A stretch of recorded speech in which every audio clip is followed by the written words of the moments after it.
Hi, thank you for joining me on this interview for Bharti Culture. We're just exploring how places of worship are handling with the pandemic. Would you like to introduce yourselves, please? Sure. My name is Vibhuti Acharya, and I'm the president of Shri Sanathan Mandir, Leicester. I've been serving in this post for the last 5 years. And I'm Bharti Acharya. My role is the secretary of the management committee, and basically what I do is I organize all the events and ensure that all the festivals and everything is celebrated across the whole year. Yeah, thank you. So, as Mandir leaders and during this pandemic, what are your main concerns right now?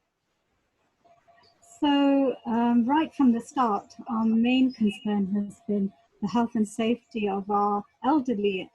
So the health is, I would say, the paramount of our concern, as well as the children, of course, who have been indoors for so many weeks. We've been particularly concerned about the elderly because they're very vulnerable. And, you know, right from the start, there was a restriction on people over the age of 70 going out, which meant that they would, you know, they were already frail and then missing out on activities that they were just about engaging in. Yeah. So that's been a big concern. But at the same time, Bharti will tell you about all the events and festivals that have been affected. So basically, I mean, you know, from end of February is our busiest time of the year. So from February till sort of September, October, or Diwali time, it's really full of festivals. We actually start celebrating everything, and we thought the lockdown would be probably 2-3 weeks. We'll be back on to be fine. So that came as a big shock. And again, because our elderly uses the temple every day as not just part of the worship, but also as a place where they can socially interact with people, it has had a big impact on the elderly in a massive way, because it's affected their mental well-being, and they were so isolated. So we decided that as a temple, we really needed to do something to support these people. Especially the ones who are totally on their own, don't have any family, don't have any visitors. And so what we did was we basically decided we were going to come up with this wonderful scheme. Everybody else was providing food and meals, but we thought we will do something else. So in conjunction, we talked about it, and we thought we should be offering a way of talking service, which is just talking service, but just asking people how they are, what they're doing, and they would have that interaction at least once a week, and that's kept them going. But we've developed on that as well, which Vibhuti will say. Yeah, well, going back to the concerns, we've been really concerned that this was our 50th year of being established as a Hindu temple, one of the first in the UK. And we were so excited about celebrating the 50 years, and all of that has just had to be put on hold. Luckily, we did do a January party. And it was an absolutely great party with all the people who actually attended. Were all our supporters for the last 5 years, and in many years before that. And it was such a great party that everybody actually commented on it, whoever attended, that it was one of the best things you've ever attended. I didn't think that it would come to an end, because our whole year was going to be with. Well, at least you got that in before all of this. That's good. So, yeah. Like we were saying, it's the festivals and events which have come to a halt, and it's a big concern for a temple such as ours, because it has an impact on our income as well as our membership. Of course, yeah. And, you know, all charities, of course, have been affected. But this is, you know, 1 year that we were going to attract masses of people, even more than we normally do. So, because basically, what our temples actually rely on are donations. We don't get any other income. So whatever we do, we are as a voluntary management committee, but we do employ staff like the priests, the cleaners, the cooks. So all that, and the admin worker. So we absolutely rely on donations. Yeah. And if they stop coming, the whole place can come to an absolutely halt in a very, very short time. Of course, and you know, it's a community service which needs to keep running, especially in this difficult time. So what advice would you give to Hindus wanting to visit places of worship, or in terms of their worship right now in what we're going through? So our motto has been right from the start: stay at home, pray at home. And you know, we've tried to encourage people. Every Hindu has a small temple in their home, and we've said, you know, you can join in prayer. This is the perfect time to encourage families to pray together in their home. But obviously, there's a negative side, and for a lot of people, the temple is a connection to their religious, spiritual, and social life. And so we're saying that be safe. We're saying God is everywhere, and all the principles of Hinduism are actually being more firmly set in people's day-to-day life at present. But we're telling people that keep your faith, and you know, the broader aspects of Hinduism are being practiced, such as giving to the community, having time to think about others. And so it's not all gloom and doom, and we're trying to keep people positive. And what we've done basically, Mita, is we've started live streaming on social media, and that has had a great impact, because people who have the technology are still able to at least join us in the worship every day, or they can look at the pictures and the photos of the deities that are posted every day on Facebook, and you know, at least they feel that the temple is coming to them. Yeah, of course. So is that like bhajans or the aarti, or a mixture of things? We have the abhishek. So every Monday, what we've started now doing is every Monday people actually sponsor, or they'll just say we would like an abhishek on Shivji, and we do the aarti. Bhajans we are actually staying away from, because there aren't many people who's going in. It's the priest and the caretaker, that's it. So because we don't have people coming in, we are not doing live bhajans, but we do live rituals and live aarti, live abhishek. And because the priest still actually, you know, does the daily routine of offering food, offering the aarti, changing of the clothes of the deities, so people see all that and they feel as if, you know, they are still coming in and and what we're doing is we do put Hanuman Chalisas. That's the other thing that people requested for. So this is something that we're doing with live streaming. And one of the things, because we have a very special day where it's called a Katrit, that just went a few weeks ago, we decided to do a live Satyanarayan Katha. Oh, nice! Yeah. And that was actually performed by the priest, and his wife actually, you know, took part in it. And we live streamed it, and people started saying, if we're going to have a katha, we would like to donate something towards the NHS, which we did. And you know, we raised over £1,000. That's amazing. So, well done. Yeah.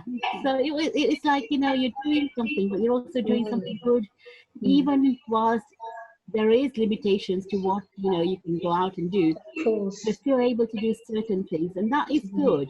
We're not just looking at what's happening with our temples and our temples are suffering. We're looking at the wider picture, that the NHS are actually offering so much more. The carers are offering so much more. So, you know, people come out, they, you know, start clapping and things like that on social media, which we join in with. Okay, that's great. So how are you changing in response to the pandemics? Obviously, with the lockdown measures now easing, what are your plans and how are you going to manage that? So obviously people will want to start to come and worship. How are you going to go about that? There is a challenge, because already I think the mental state of certain people has deteriorated. We can see this when we're talking to people, and they have become so immobile, especially the elderly. They're suffering with swollen feet, legs. Their mental state is now they're going, you can see they're going down to what they were.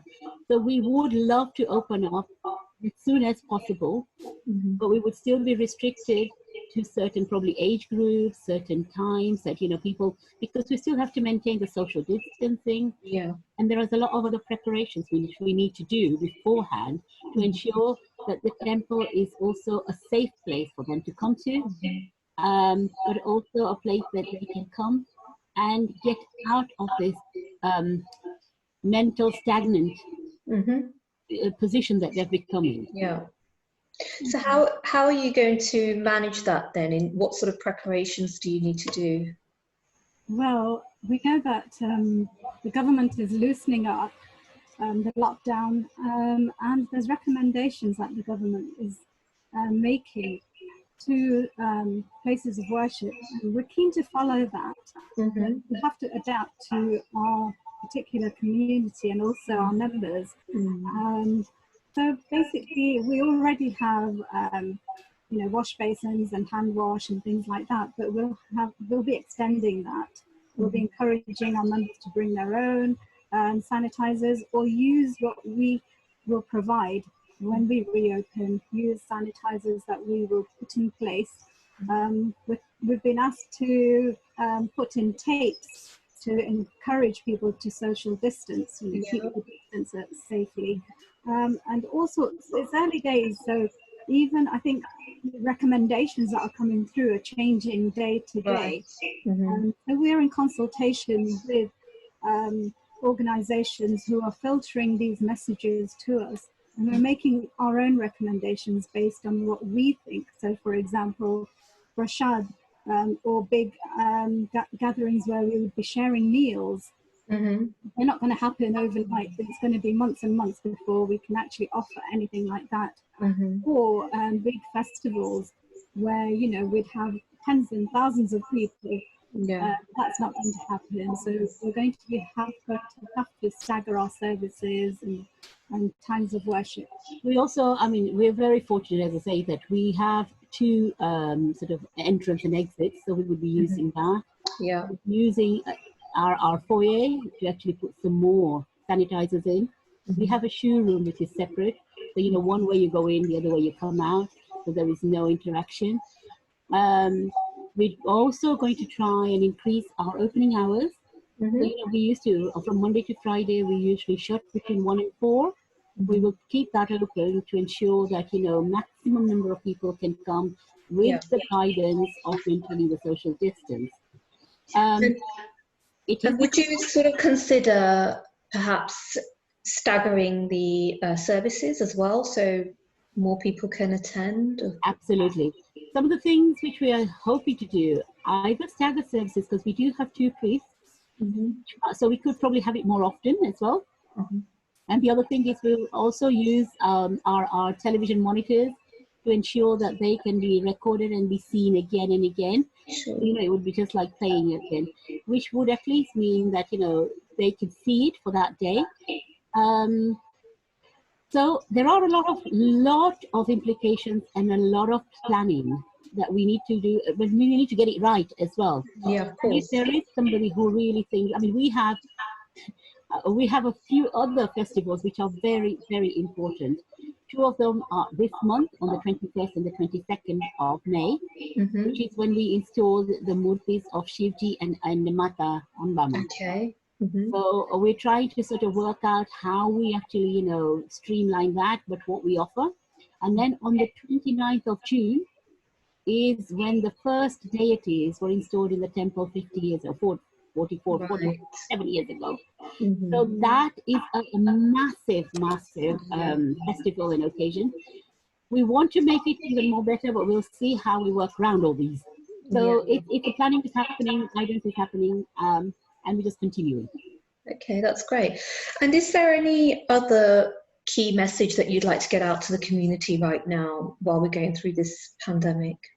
Yes, I mean, one of the biggest areas I think people are really struggling with is passing over of their loved ones. It's when, you know, community get together, they get the support for, you know, their bereavement period, and all this in a way has constantly stopped. We are social animals. That. And it's come to a point where, you know, we've had a couple of incidents. People have come to us and said, we want you to be allowed to say goodbyes to our mother or father or their loved one. They couldn't attend the funeral, and it's something that they have to actually live with. So we, as the temple, what we've done is, and also there is a group, we've got together with faith groups, where each of us are actually, we've drawn up a guidance. So what would happen originally when there was no sort of restrictions, what would happen when there's this pandemic actually happening, and what can be done to change that, and also what happens if a person was actually diagnosed with COVID when they passed away. And because that is very different to a person passing away under these circumstances. So the guidance has been drawn up, but we as a temple have also created audios with this guidance, which, you know, you just click on. It's such an easy way to do because you have access to internet. So you have all the mantras, the prayers, the Anjali gifts, the recital of the chapter 15 of the Bhagavad Gita.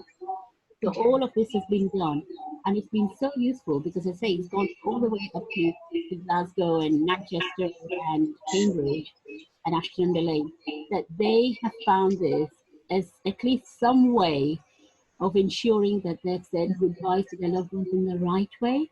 Right, yes, of course. We are now offering them the Abhishek at the temple on Mondays. So those people who've lost their loved ones can actually join in an Abhishek with the loved one's name. So we dedicate that Abhishek to them in the family. And that they have really, really taken on. Yeah, of course. So you're offering quite a lot of other things other than, you know, just a place of worship. At the moment, you're doing things to help with the grief and with mental well-being. So if people want to find out more about your work or access some of this work, how is the best way to contact you? We have the temple number, which is 0116 2661 402. And that is during office hours, so you can do it from 9 till 5. And we have an email, which is Sanathan Mandir #1 @gmail.com. And we also have the Facebook page. On the YouTube. And the YouTube channel. Fantastic. That's great. Thank you so much. Both of you are just doing some incredible work, and it's really lovely to hear from you. And thank you very much. Thank you very much. It's been a pleasure talking to you.